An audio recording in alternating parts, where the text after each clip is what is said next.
je retire le produit et sur l'écran va se lancer la vidéo en relation avec le produit. Connaître les caractéristiques d'un produit, d'un simple geste, en une fraction de seconde. C'est la promesse de cette entreprise basée à Lormont.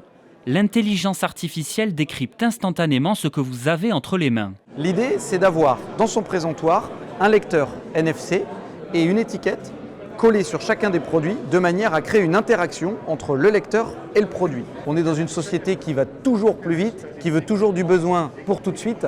Et donc techniquement, l'IA nous accompagne dans la structuration de la donnée. Répondre aux attentes des consommateurs, voilà le pari de cette structure girondine. Chaque année, elle commercialise près de 500 vélos électriques avec un objectif, accompagner la transition écologique. Une ambition loin d'être évidente à mener. La grosse difficulté, c'est le coût. Un vélo assistance électrique représente un certain coût.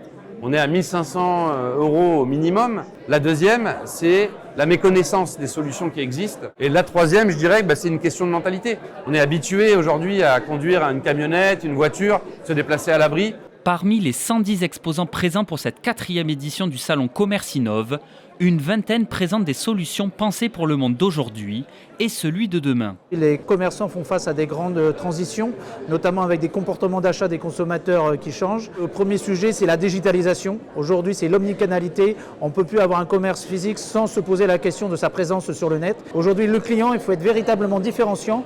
Il faut lui donner envie de venir en boutique, justement, pour ne pas faire ses achats sur Internet. Et c'est tous les enjeux de cette journée.